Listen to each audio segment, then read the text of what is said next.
This diagram is a squeeze on our planet Earth. And the squeezes are coming from all over. The climate issues, the ecosystem issues, the species loss issues, the human well-being issues, the 20%, the 80%, the 99%, the 1%. All of these issues are bad enough. But there's one issue that no one ever talks about. None of our decision makers, very few of our scientists, a few, but not many. And that issue is the surprise element. All those horrible diseases, affluenza and povertitis and their symptoms and their impacts, were not known 20 years ago. There was virtually no one, other than my professor at Harvard, who had heard of climate change. There was nobody who talked about species loss. In 1990, 1985, who talked about these things? And today they're headlines. Today they have summit meetings with 150 heads of state coming to talk about them. All happened in 20 years. Now my question is, what's to predict that there aren't going to be new things coming up which we've never thought of, which are even worse? Because the way we've constructed our economies is such that we can be guaranteed we're going to have problems. Because each one of us, whether you're studying in one department or another, whether you're studying chemical engineering, or you're studying mechanical engineering or environmental engineering, each one of us is into our own little silos, and we don't realize that the impacts of our silo on the other ones can be huge. And that's what's happening here. The surprise dilemma is really scary. Because you just about to start work, that means you got 30 years ahead of you in professional careers, maybe more. By the time you get there, before you retire, the whole thing will have changed into even worse things if you're not careful. We have to start being proactive. We have to start thinking ahead about our actions. How can fracking possibly be good when it's poisoning all your waters, when it's creating more and more carbon emissions, when it's just giving more and more leeway to the industry to be inefficient? How can it be good? So we've got to now train ourselves, and that is, in fact, why TERI University was set up, is to get a leadership in India that is thinking ahead. Not in the past, but what is going to happen to us as we grow a little bit older. What a privilege you have to be here, and you cannot afford to misuse that privilege for your own sakes. Now I've told you all about the problems. Can I share a few solutions so that we have time to chat afterwards? Let me just suggest that, broadly speaking, the solutions that we need, the changes that we need in our governments and policymakers and our corporations, is that we've got to now invest in people. We've done a little bit of that. We've invested in one of the most amazingly valuable resources in the world, and that is the Indian human brain. We invested in IITs and in IISs, and then what did we do with all those investments? We just exported them for free. They all ended up in California or in Massachusetts or somewhere else, and we gave them away. What kind of an investment is that? But we didn't invest in our girls. We didn't invest in our little children. We didn't invest in those women. We didn't invest in anything that really makes a nation. So the first thing we've got to learn to do is completely change the way we have been investing in people. We've got to invest in nature. What have we done? We've disinvested. Our forests, our rivers, there's almost no river left in our country. Our soils. I spend a lot of my time in the field in rural India, and I can tell you, I feel like crying when I see what even when I was there 20 years ago, compares with today. We've got to invest in knowledge. We've got to invest in action, in implementation. And we've got to invest in security, in secure future, which includes all those previous things. So let me just show you how I see the world. I see the world as 3 choices ahead of us. You have to make these choices, because these old fogies in South Block and North Block won't be there forever. And you're going to have to choose. Do you want to copycat? Do you want to ape the Americans or the Japanese? You think that's the best life? Or do you want to piggyback and try and take the best of what you find in Germany or in Singapore or in Bhutan, or people have different solutions and you pick and choose the best? Or do you want to leapfrog? So you can either copycat, or you can piggyback, or you can leapfrog. And I'm going to ask you at the end of the lecture, which one would you like to do?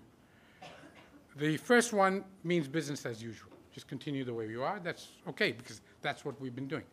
The second one means fine-tuning, changing a little thing here or there. The other one means transforming what we consider to be a good life and how to get there. Global competitiveness means copycat, automatically. You can't be competitive with Taiwan or Singapore or China if you don't do the same things as them.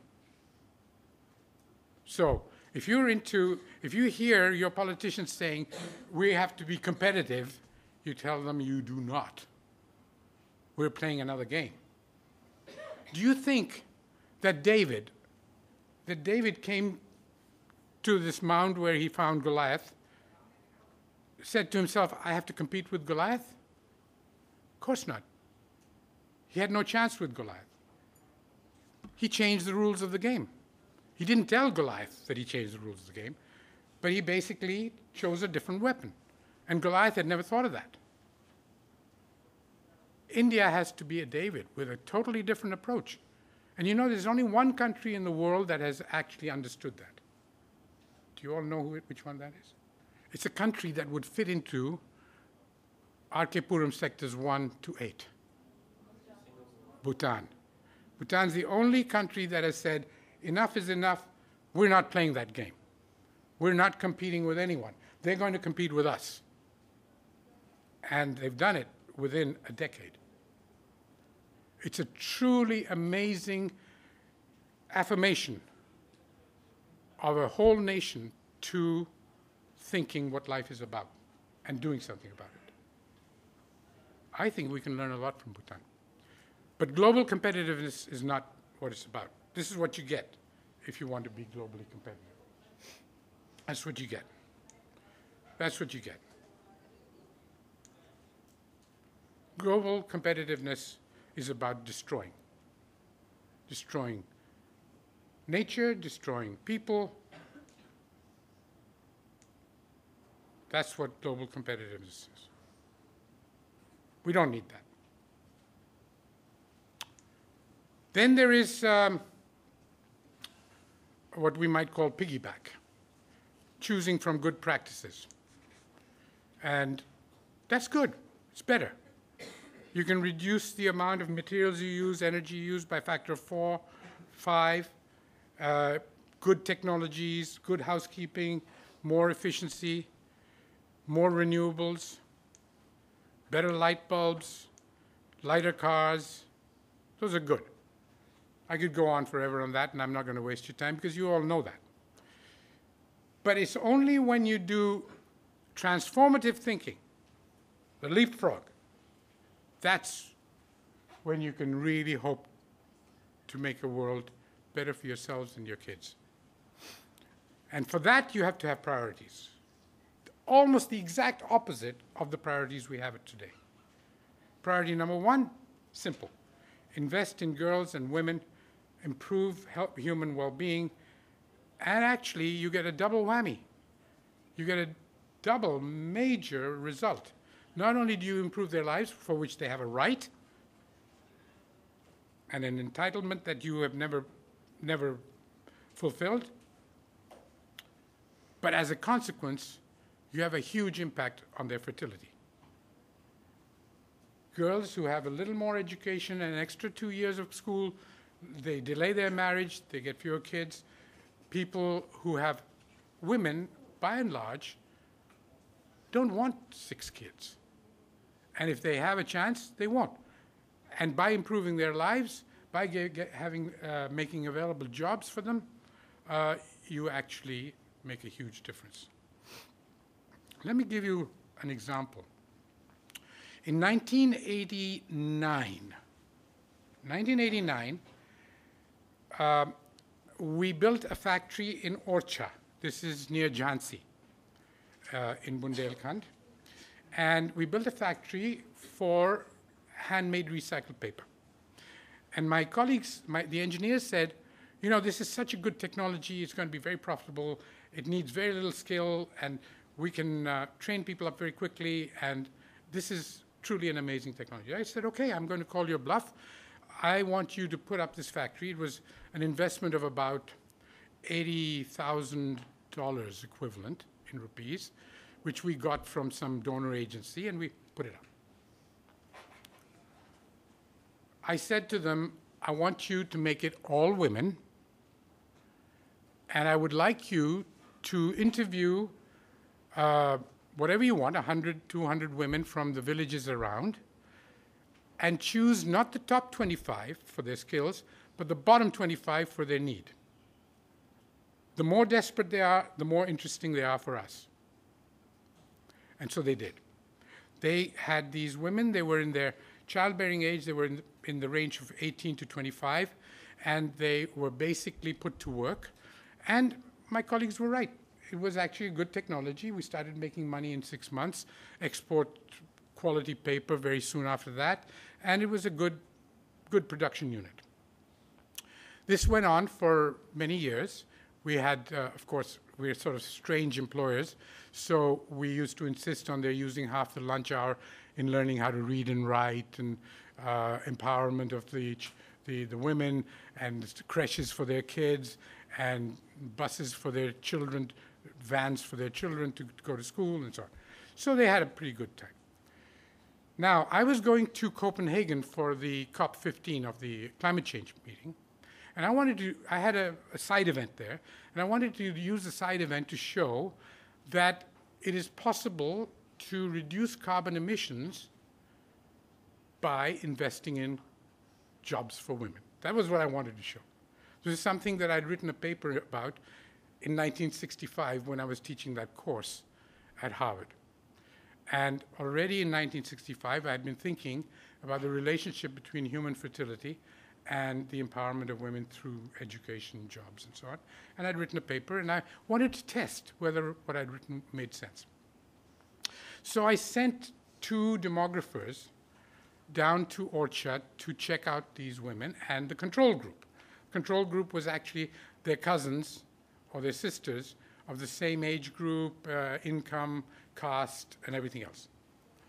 Now, in the control group, one interesting thing was that out of the 25 women, 23 were still there. One had died, and one had married and gone away to another part of the country. So basically, all 23 were there. So we compared with 23 other women.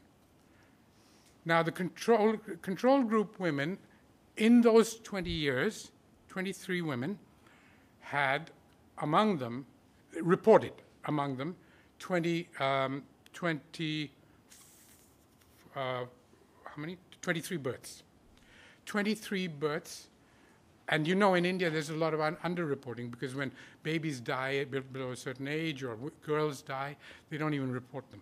So 23 is the minimum. Maybe there were more. The girls in the factory, still in childbearing age, had 2. So that is a reduction in fertility of a factor of 12, just by the act of having a job. And I could check our numbers because I had maternity leave records. So it was, the 2 is for sure. And incredible though it may seem, we basically, just by making money, by setting up a business that what didn't cost anything except the front-end capital, produced such a dramatic change in fertility. Now, this fertility change means that by the year 2050, there will be that many fewer kids.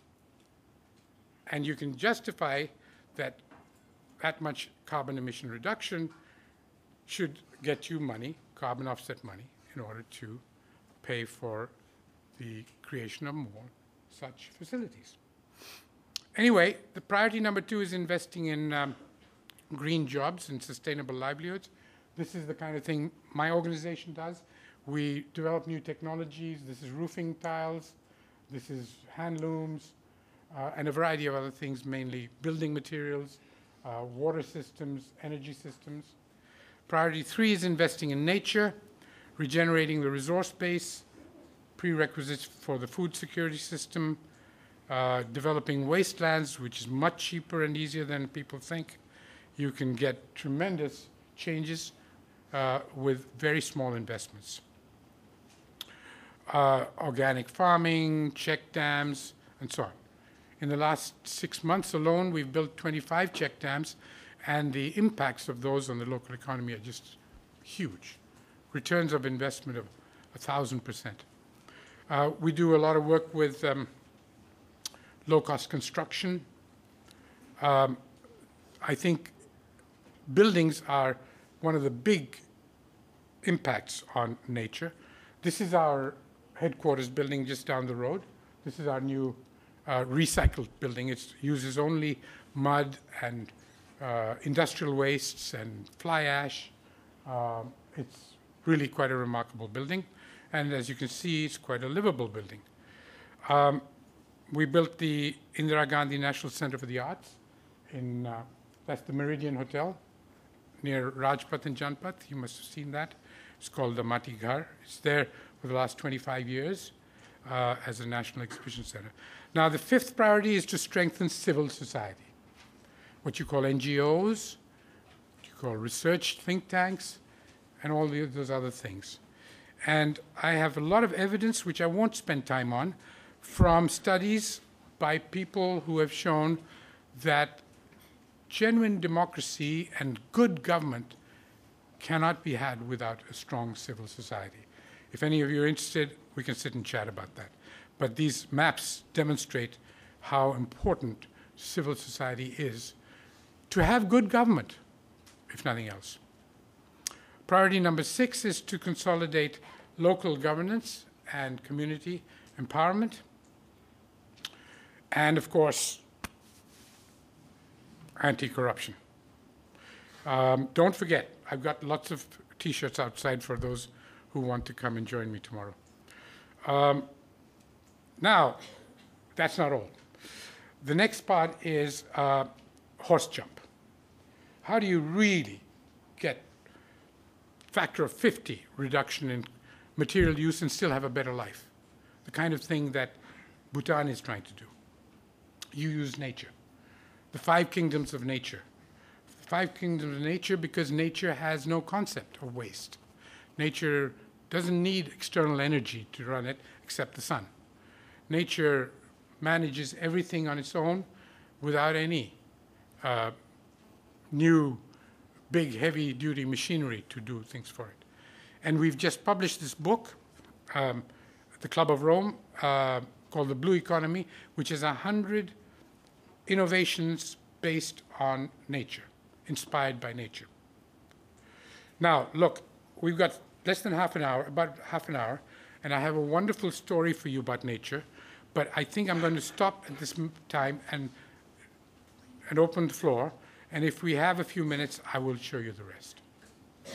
Are there any comments, disagreements, violent?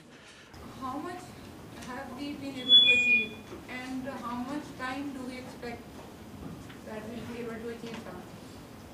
Well, achievement will come in 2 forms. One is that we've got to change our mindsets and our goals in life, and the policies and the instruments of the law and fiscal measures and our tax structures to be able to promote these. And those take time.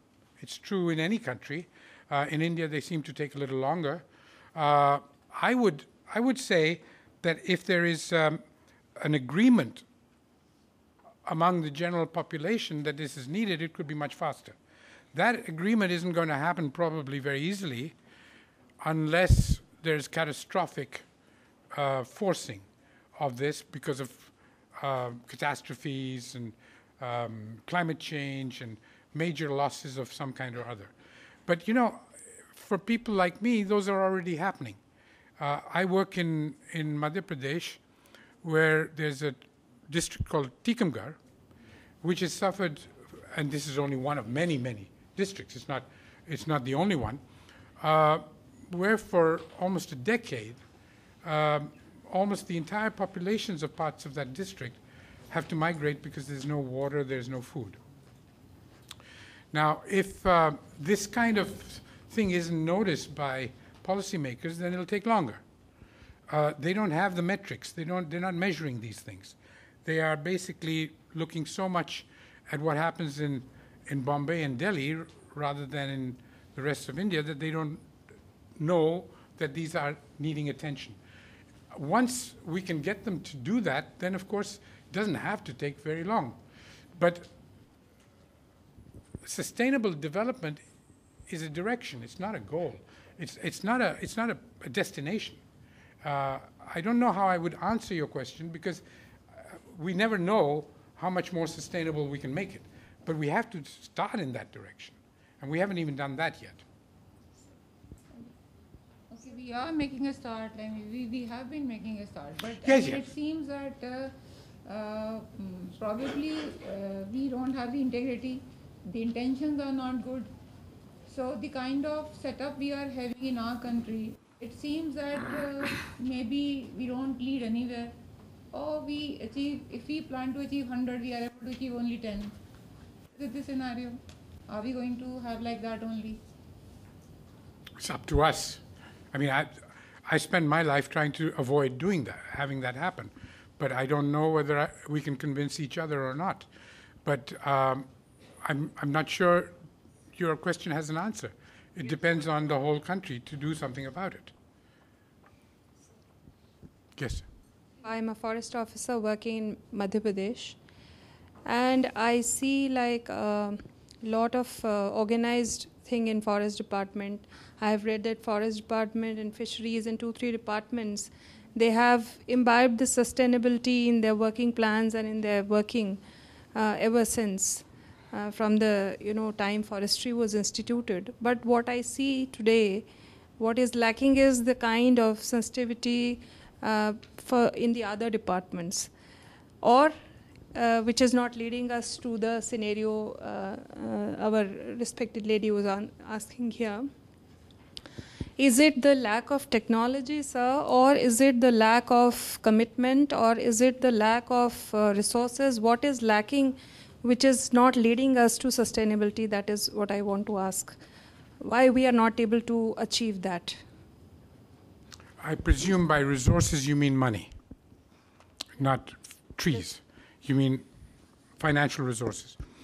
Well, I think technology is not a major handicap. I think we've had plenty of good technologies to deal with many of these issues, and we've gotten them. You know, for 300 years ago, the Bundelas and the Chandelas had water harvesting systems that could feed huge numbers of people. Now, of course, our population has grown, but our methods haven't been able to keep up with their needs. So the first thing is that we've got to go back to being respectful and be able to work compatibly with natural systems. So technology, I don't think, is unknown. It's simply that we've chosen the wrong ones. The second issue that you raised was whether we haven't got the commitment. That's right, we don't have the commitment.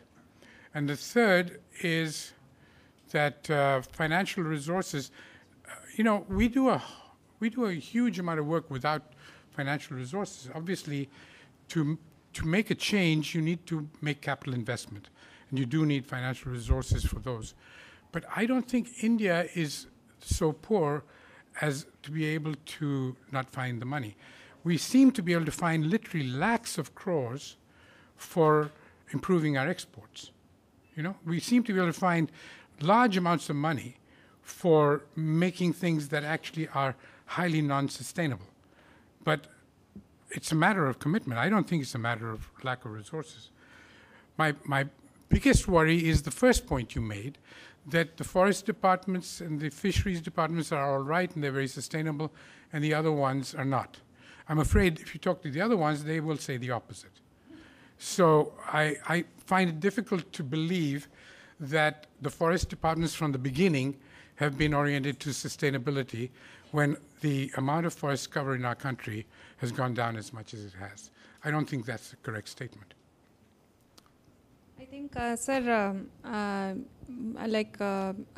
like to inform the House, sir, that in forests, sir, working in the department, sir, when we make a plan of how to work a forest, how to extract the yield, we make it very scientifically, taking into account all the pressures and all. But that's not implemented because of all these pressures from the development, from the other community, from the local community, and no alternatives are present. The kinds of alternatives one should, have developed till now. For example, an alternative to fuel wood or something like that. So that pressure not only remains, but it enhances over a period of time. So our well-documented, our scientifically based plans also fail. It's not that we have not thought out, we have thought it out scientifically, but that's not executed in the spirit we have proposed. That is I can say, not the failure of the department as such, but the entire government or administration. Well, one of the first things that I was taught in management school was that no matter how good your plans are, if they're not plans that are implementable by the conditions that exist, then they're no good. I think the forest departments in India have done phenomenally good work. So I don't want to be heard knocking the forest departments on every front. But there are many different ways to protect forests, and involving people, for example, setting up the kinds of social forestry programs that have been set up in parts of India and Nepal. Those seem to be able to produce better results than these wonderfully scientifically based plans. And it seems to me that it's a bit of a cop-out to say, we did our work well, but everybody else let us down. That is really the problem of our country. Every one of them is doing the same thing. Mr. Manmohan Singh is saying, I'm doing the right stuff, but the coalition is letting me down. I'm afraid every single one of us is responsible for thinking it through in a way that it will be implemented. And I don't think the forest department involves people enough. You may have done that in your work, and I congratulate you for it, but it's not true of most forest departments, I'm sorry. Most forest is very top